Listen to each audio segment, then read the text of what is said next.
अस्सलामुअलैकुम viewers, welcome back to my channel Mishal Khan official. जिसमें आज मैं आपको फेनरगैन 120 ml सिरप के बारे में रिव्यू दूंगी। फेनरगैन का सिरप किस मकसद के लिए इस्तेमाल में लाया जाता है, कौन सी कंडीशंस में आप इसको ले सकते हैं, और बात करेंगे साइड इफ़ेक्ट्स के बारे में भी। लेकिन उससे पहले सब देखने वालों से ये रिक्वेस्ट है, जो न्यू है चैनल पे, वीडियो को लाइक करें, शेयर करें, सब्सक्राइब करें, बेल के आइकन पे क्लिक करें ताकि हर नई आने वाली वीडियो का नोटिफिकेशन आपको मिलता रहे। Thank you so much. बात करते हैं फेनरगैन 120 ml सिरप के बारे में। ये बेसिकली या बुनियादी तौर पे डिज़ाइन किया गया है कफ़, कोल्ड और फ्लू के लिए, यानी खांसी, नज़ला और ज़ुकाम के लिए ये डिज़ाइन किया गया है। ये 120 ml में अवेलेबल होता है और फेनरगैन की टैबलेट्स भी होती हैं, लेकिन इसका सिरप भी इस्तेमाल किया जाता है।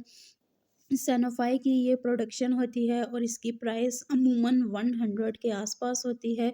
और ये था इसका इंट्रोडक्शन। अब हम बात करते हैं इस सिरप की वर्किंग के बारे में और इस सिरप के यूजेस के बारे में कि कौन सी कंडीशंस में आप इसको इस्तेमाल कर सकते हैं। फेनरगैन 120 ml सिरप या suspension composed up of promethazine which belongs to the group of medicine that is antihistamine, यानी इसके अंदर प्रोमेथाजाइन पाया जाता है और ये एंटीहिस्टामाइंस मेडिसिन के साथ रिलेट करती है।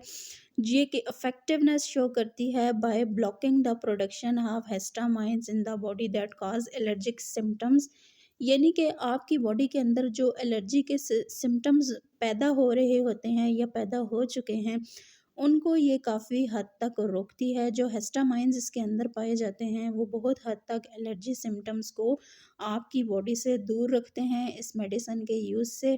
उसके अलावा फेनरगैन वो है वो बहुत ज़्यादा इफ़ेक्टिव होती है to prevent nausea, vomiting, motion sickness after surgery, यानी जब अगर आपको कोई सर्जरी हो चुकी होती है तो उसके बाद जो आपकी थोड़े से कॉम्प्लिकेशंस आ जाते हैं आपकी बॉडी में, जो सिकनेस हो जाती है मोशन की वजह से या नौजिया आपको हो जाता है या वॉमिट की कंडीशन होती है, तो उसमें भी ये बहुत बेस्ट रोल प्ले करती है। उसके अलावा अब हम बात करते हैं इस सिरप के यूजेस के बारे में। Phenergan syrup is used for the treatment of allergy symptoms. अब एलर्जी के कौन से सिम्टम्स होते हैं या एलर्जी के कौन से असरात होते हैं जिसमें आप इस सिरप का यूज़ कर सकते हैं। उसमें हाइव्स हो जाता है, इचिंग हो जाती है, वाइटरी आइज़ हो जाती है, रनी नोज़, इचिंग, स्नीजिंग, उसके अलावा स्किन रैश, यानी कि आपको नज़ला हो जाना, ज़ुकाम हो जाना, उसके अलावा आपको ठंड लगना, आपका गला ख़राब हो जाना, आपकी आँखों में से पानी आना, आपकी नाक में से पानी आना, आपको स्नीज़िंग होना, यानी कि बहुत ज़्यादा आपको अगर छींकें आ जाती हैं, साथ आपकी आँखों में से भी पानी आ रहा होता है, आपका फेस लाल पड़ रहा होता है, आपके फेस के ऊपर रैश बन रहे होते हैं, तो ये सारे एलर्जी से रिलेटेड सिम्टम्स हैं। अब कुछ मरीज़ों में ये भी देखा गया है कि उनको जो है वो इरिटेशन भी हो रही होती है उनकी स्किन के ऊपर, यानी ख़ारिश भी हो रही होती है, और कुछ पेशेंट्स में साथ पेन की कंडीशन भी देखी गई है, ओवरऑल स्किन के ऊपर भी और बॉडी पार्ट्स पे भी।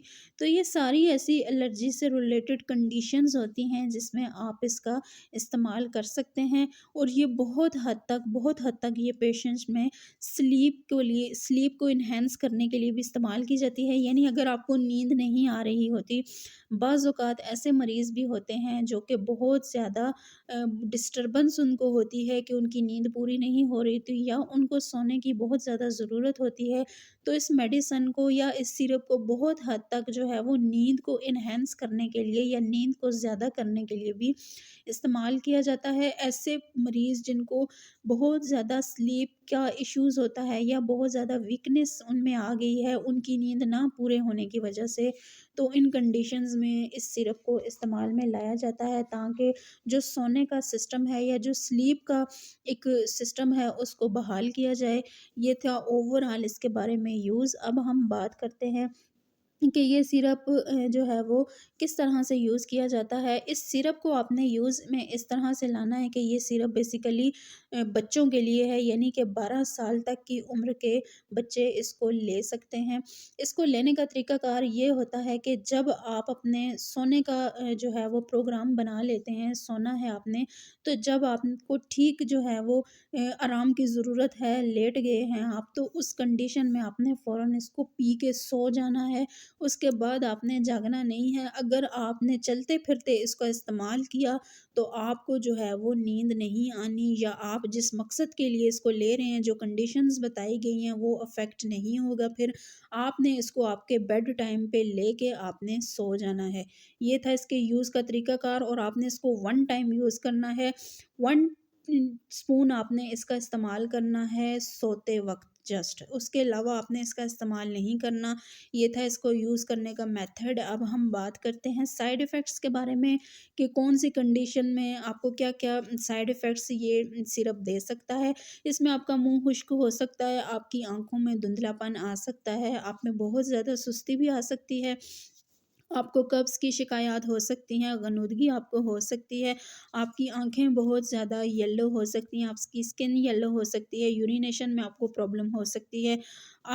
ईज़ी ब्लीडिंग कहीं से भी आपको बॉडी पार्ट्स में से हो सकती है, अगर आप जो है वो ऑलरेडी किसी प्रोडक्ट के यूज़ में हैं। उसके अलावा आपको स्टमक में पेन हो सकता है, वॉमिटिंग की कंडीशन हो सकती है, आपका मूड काफ़ी हद तक इसमें चेंज हो सकता है। ये थे इसके साइड इफ़ेक्ट्स। अब हम बात करते हैं कि कौन-सी कंडीशंस में आप इसको नहीं यूज़ कर सकते। अगर आप ऑलरेडी किसी मेडिसिन का यूज़ कर रहे हैं, तो उसमें आपने इस मेडिसिन का यूज़ नहीं करना, या अपने फिज़िशियन से कंसल्ट कर लेना है।